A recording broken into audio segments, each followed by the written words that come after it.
Hi guys, and welcome to the 7th episode of Greg LeMond Fans Today. And yes, we have a lot to talk about today. First of all, let's start with the news.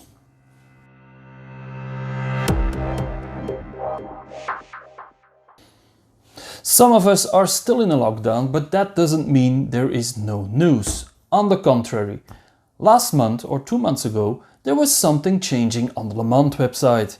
All of a sudden, a new logo appeared on the homepage and you had the opportunity to put your email on a waitlist. Now, I hear a lot of you saying a waitlist. What is a waitlist? Now, if you enter your email address, you get automatically updates on your email when the company has news about the production of Le Mans bikes. So that's something to look forward to. Now, let's zoom in on the logo, because the logo is also new. And it's a nice black logo surrounded by a few colors. And if we take the black logo together with the red, the blue, the green and the yellow, we have the world champion colors. And I don't know how they will put this on the bikes or in the company logo.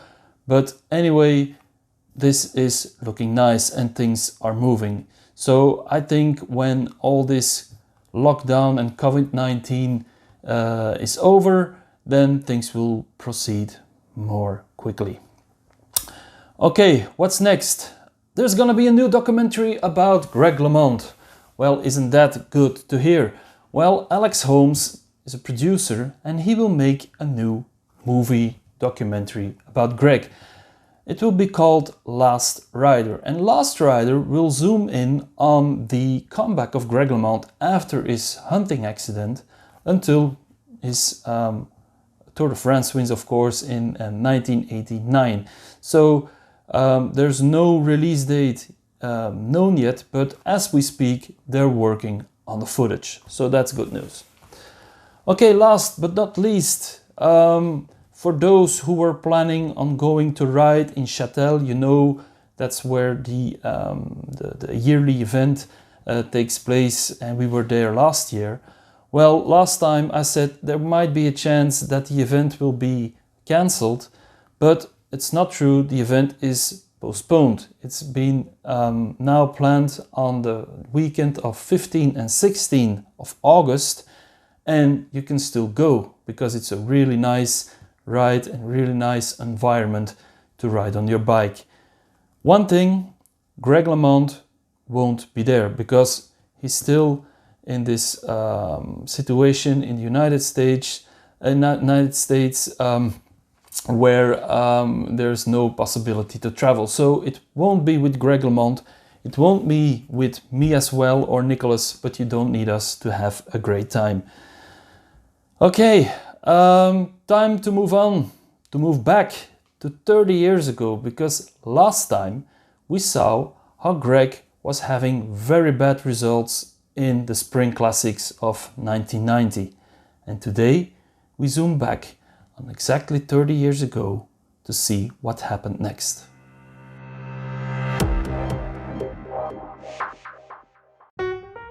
It's April and Greg LeMond is at home in the United States. Being sidelined for 5 weeks because of an aggressive viral infection, the rest of the season is a big question mark. After 4 weeks of resting and recuperating from the virus, he can start training again with his Swan-Göran friend Otto Jacome. 7 days later, he starts his first race after his sickness in the Washington Criterium. But Greg's shape isn't good at all and he has to abandon after 28 laps. The next weekend, he's standing at the start of the Drum Tour in Wilmington. With Kickers and Taco Bell as occasional sponsors of the Z team, he finishes at a disappointing 74th place in the prologue. In the next stages, he's trying to keep up with the peloton, but on day 4 he finishes 4th in the team time trial in Richmond. But things are changing and the races get more difficult. LeMond is struggling in the pack and loses a lot of time from the moment the roads are going uphill. He even loses more than 3 minutes in the time trials, which is not good enough for the world champion. And so LeMond ends the Drum Tour at a 78th place, conceding 1 hour and 40 minutes to winner Raul Alcala. Greg returns to Europe for the Giro d'Italia, where his team is now sponsored by Sanson. A 20th place in the prologue puts him 31 seconds behind winner Gianni Bugno. 2 days later, Le Mans loses more than 13 minutes on Mount Vesuvius. During the next stages, Greg loses more time and is trying to get back to his best shape. The results in the time trials are still showing he has a lot of work before going to the Tour de France, but in stage 15 he's testing himself in the mountains during a 140 km breakaway with Leali. A 12th place in the final time trial is proving that he's making progression. Le Mans will finish the Giro d'Italia as 105th, losing almost 3 hours on winner Gianni Bugno. 1 week later, the Tour de Suisse is the final test for Le Mans. Every day Greg is riding better and better. After a few tests in the Swiss Alps and in the time trials, Le Mans ends the Tour de Suisse on a 10th place. With the start of the Tour de France only 8 days later, everybody is asking themselves if Greg will be able to win the Tour de France for the 3rd time. Are you still confident Greg will win the Tour de France? Well, I was back in 1990 because I saw his results really getting better and better every day. Okay, last time we were talking about jerseys.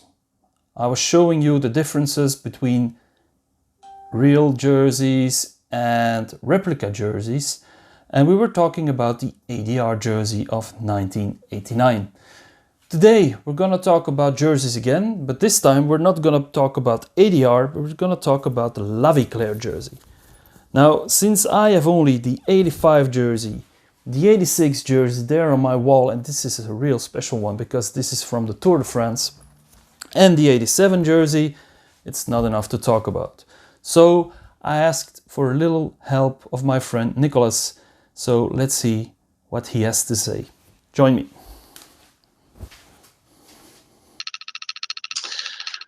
Hello Nicholas, how are you? Hi, I'm fine, considering.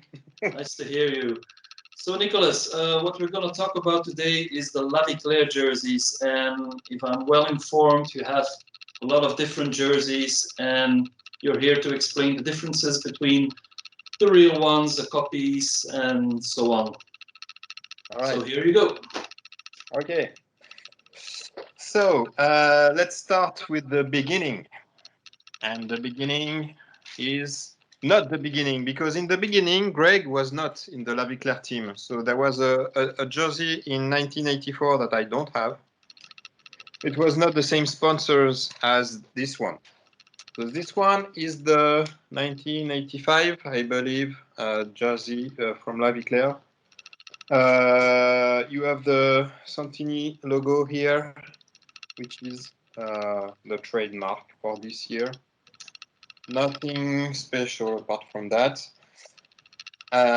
So that's a genuine jersey from 1985. This is what you're looking for.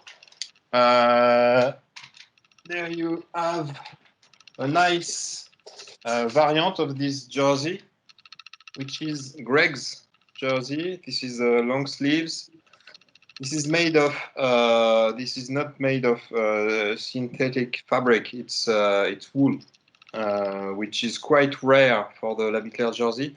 I think the only time I've seen Greg wearing a jersey like this was at Lac de Vassivière in '85 after the race. Nice. Putting this on to keep warm. And the difference with the 1996 jersey is that you have the Toshiba logo here. It's not Santini anymore, it's Toshiba here. That's the big change. And of course, for some of the 1986 jerseys, you have those guys on the back, which is ridiculous. Yes, it's the same like the one here in my room, which has also the batteries of Wonder on the back. Yeah, I think there's a slight difference on the sides, I think, because I see yours is not having the Wonder sponsor, and if you look right here, you can see the print of Wonder on the sides. Might be a slight difference, but we're not sure where this difference comes from. I have an interesting different jersey for La Vie Claire. It's this one. I think it's really classy with the red zinger lighting bolt on the sleeves and on the chest here. Was it 85 or 86? This was 86, I think. Course Classic 86. Yes. 86. There was a variant for every race in America and also in Switzerland. I think for the Tour de Suisse, you have a mobile market variant of the jersey. I don't have it. I think we've seen one once, but there was one once on eBay, but I think it was too expensive to buy it at that time. And I never seen another one since then on eBay. No. Yeah. So if you want to go full vintage, that's it. But if you want to have a brand new jersey, it's possible. Because Santini, which is the brand that issued the original jerseys, they made a replica jersey. So it's Santini, so the fabric is good, but you have differences between the original and the new ones. You can see that the color is cut here on the throat, and it's not cut here, for example, with the new one. The colors are not really the same. You see the red here is brighter than the red here. Here it's almost like burgundy, but here it's a bright red. And I think there is a difference too with the La Vie Claire logo. Yeah, you can see that the bird on the original logo has its peak on the L. Oh, yeah. It's touching and not on the replica. Yeah, the font is a little bit different too. I see it's the bird is smaller and yeah. They clearly didn't use the original logo. They made it again, but they didn't use the original logos and stuff, which is it's too bad. But it's new, so you can wear it. I've had this for maybe 5 years, and it's really not moving at all. So it's good quality. And you also had a long sleeves jersey from Santini too, which is quite nice. If you want to wear in the winter, it works. This is also a replica from Prendas. Yeah. They look nice. It's decent. It's decent, and at least it's the original brand. It's Santini too. So when you buy this, you're not buying a cheap Chinese copy. By the way, in 1987, Greg was still writing for La Vie Claire, and it was not La Vie Claire anymore, the official name. It was Toshiba team. And the jersey changed a little bit because the radar logo here on the chest was replaced by Toshiba, and Santini had a new logo as well. I think they used the square logo now on the chest, and this is the one if you're looking for an 87 jersey. They're also easy to find on eBay nowadays, I think. And you have the Toshiba logo on the sides too, I think. I think if they're on the sides as well, yeah, here. There's Toshiba on the sides of the jersey. Yeah, that's also different. Okay, I see you have a nice jersey on your wall in the back. Can you say a little word about that one? Oh, it's for kids. It's a kid size, so I don't know who could wear it. I really don't know. No. It's Greg's jersey, but I'm always showing off with this jersey, and someone will murder me one day. You think? Get it? And I suspect it will be you. Yeah, it might be, because for those who don't know it, this is the real jersey worn in 1985 in the stage to Lust Ardiden. It's like the holy grail for every Le Mans fan and even not Le Mans fans, because this is really a part of history, and Nicolas is a very, very lucky guy. Yeah, And knowing that it's from this stage really makes it special, because we all know what happened that day and how it defined how Greg would ride from that point on. So it's really, really special. And I suspect maybe Greg wants it back. Don't tell. A lot of negotiation going. Okay. Okay, Nicolas, I thank you for your cooperation and your information you had for the Vie Claire jerseys. And I might see you on another occasion when we're talking about set jerseys or other things. So see you, and have a nice day. Bye. See you.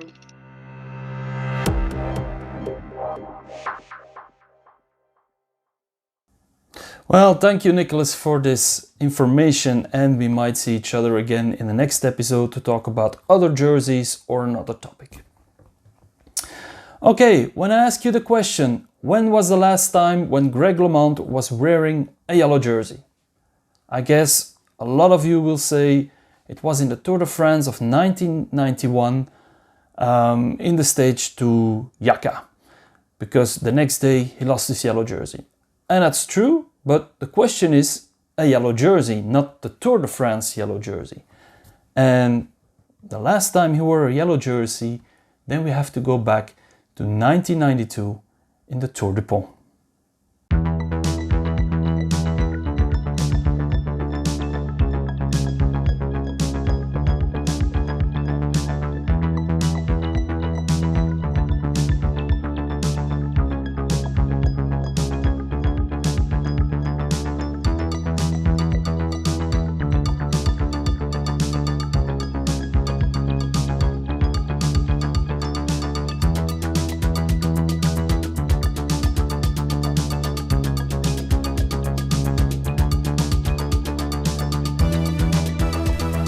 It's 1992 and Greg LeMond is riding for the Z team. So far the season has been very good, with the 9th place in Paris-Roubaix as a best result. In May, LeMond starts in the Tour de Pont, initially called the Tour de Trump. The race contains 11 stages and a prologue starting in Wilmington. And it's that prologue that makes LeMond a happy man. Climbing over the cobblestones of Monkey Hill, LeMond sets the best time of the day and achieves his first victory in 2 years. As the first leader in the GC, he receives the yellow jersey on the podium. But 2 days later, in the first real time trial, he loses his yellow jersey to Dave Mann. Flatting on the wet roads made him lose 24 seconds on Mann. Without the flat, who knows, he might have won his second stage.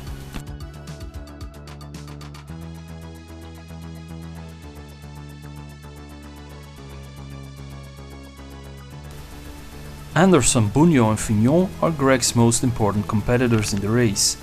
Anderson wins one of the sprint stages, but the 2 Gatorade riders are not really motivated for the GC.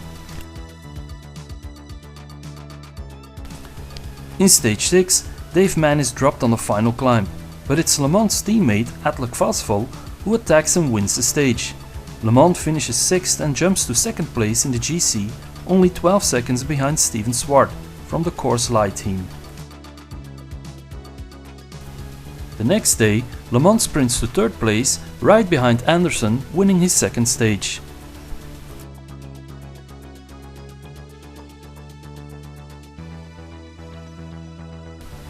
But Greg isn't confident at all for the next day, saying he's not amongst the best climbers of the pack.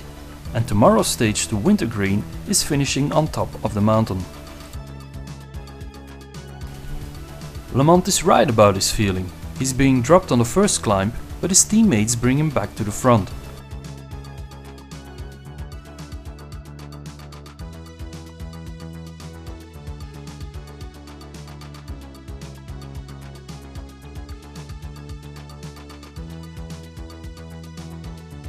On the final climb to Wintergreen, he's being dropped again, but the gap is not that big.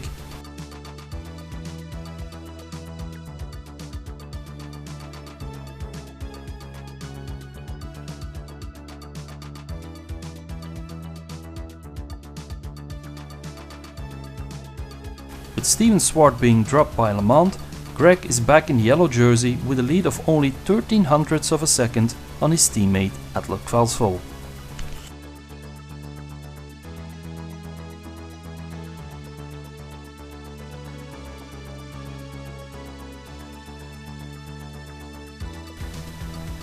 Everybody is looking for the battle between the two Z riders. A time bonus might make the difference for the lead in the GC.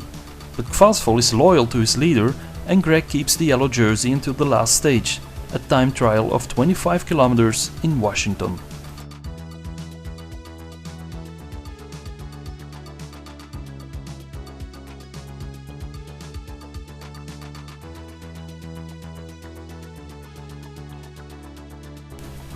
American Steve Heck wins the time trial with Lamont on a third place. Enough to win the Tour de Pont and to be on the highest podium place of a major race after his last win in the Tour de France 1990.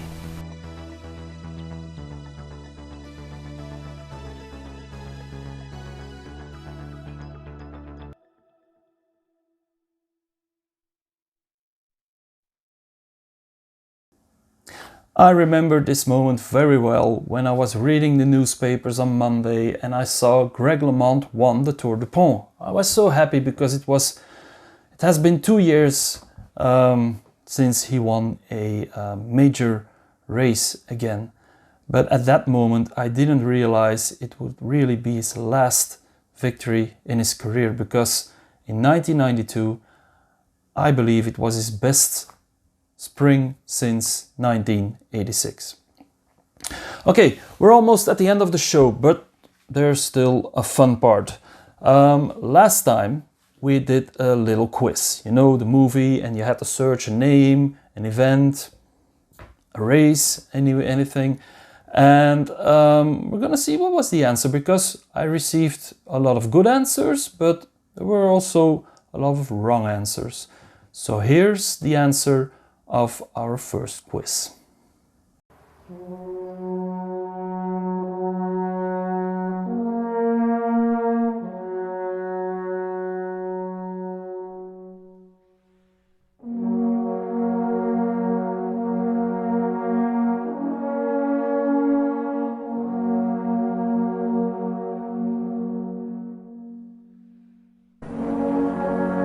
There's Mr. Mandela, Mr. Nelson Mandela, a free man taking his first steps into a new South Africa.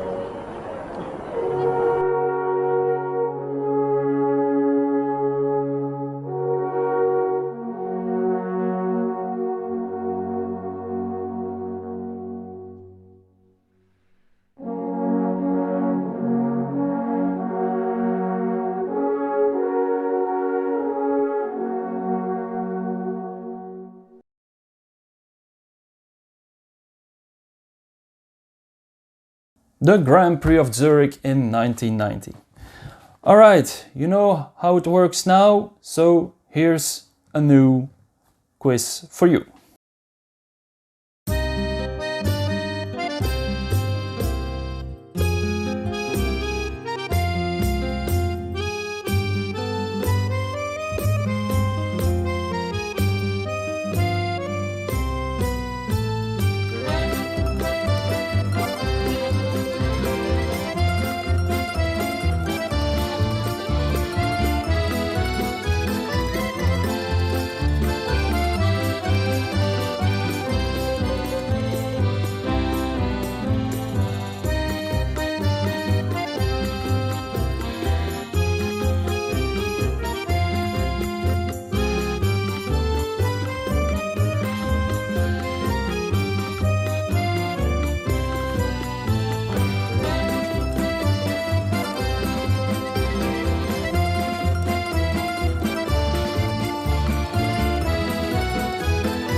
Okay, it's up to you now. Now, don't put any spoiler on the forum or in a comment.